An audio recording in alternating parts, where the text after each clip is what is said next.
mas-uuliyiinta xisbiga mucaaradka wadani ee degmada Togwajala ayaa beeniyay mas-uuliyiin maalintii shalay ahayd warbaahinta ka sheegay inay iska casileen xisbiga mucaaradka wadani. mas-uuliyiintani ayaa arintani waxba kama jiraan ku tilmaamay.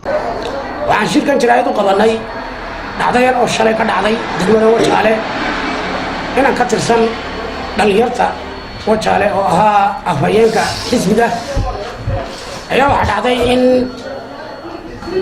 dad ganacsata oo u ololeeya xisbiga kulmiye iyo mas'uuliyiinta degmada Wajale dad aan ka tirsanayn xisbiga wadani waxaan gudoomiyaha xisbiga wadani ee garabka haweenka muna oo jooga gudoomiyaha ku-xigeenka uu fadhiyaa gudoomiyihii campaign-ka dumarku uu fadhiyaa afhayeenkii xisbiga dumarku uu fadhiyaa gudoomiyihii dhalinyarada uu fadhiyaa ayaan daraa macnaha waxa weeyaan siyaasadda cidii ku bartay cidii adiga laftaada wax ka dhigtay cidii ku sharaftay cidii xitaa aqoon ahaan hadii la yiraahdo iskuulka kugu dartay ninkii gurigiisa aad joogaysay yaanu ceeshku qabanayo warbiyaad xishoonay gudoomiye ku-xigeenku markuu leeyahay abiib wax ka sheegayo waa ninkii gurigiisa uu wax ku soo bartay shalay Hargeysa iyo dadka yaqaana waxay u yaqaaneen in abiib diiriyeen maanta miyaana ayaan daraa ahayn markuu intuu saxaafadda soo hor fadhiista abiib diiriye wax ka sheegayo wuxuu aaminsan yahay ama qalad u fahmay siyaasadda haddii lagu yidhi abiib diiriye caydiisaad ku soo baxaysa waxaanu leenahay mursalow siyaad abiib diiriye caydiisa ku soo bixi maysa banaadeerkeeda abaheed ma muuqdo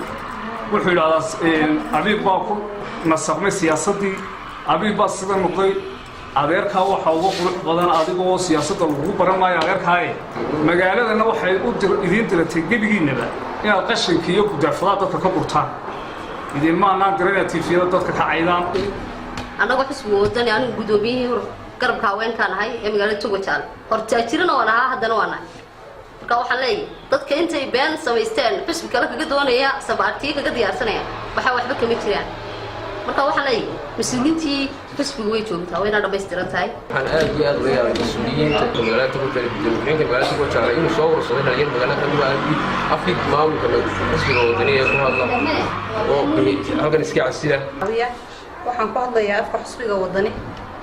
waxaan maqlay xoghayn shalay hadashay oo tir gudoomiyaha waxaan ay xoghayntii xisbiga wadani taa waxba kama jiraan anigoo Fadhiis Caawiya ayaa ah xoghaynta wadani waligeedna aha horena uu ahaa imkana anaana la soo idmaday anaana la soo doortay taa shalay halka ka dhacday waa been waxba kama jiraan ana weeyaan marta dadkii dad shalay ka baxay dad meesha ku jiray ma bay hayno ka tirsan laakiin dad iska jeclaaday un bay hayeen xisbiga cambaareeyaan annagu laakiin iyo roob xisbiga la garab taagan dhiigana waan u shubnaa naftana waan u qoraynaa waxaan ahay wadani dhaba waan nahay waan waxaan ahay campaign-ka ayaa ka tirsanaay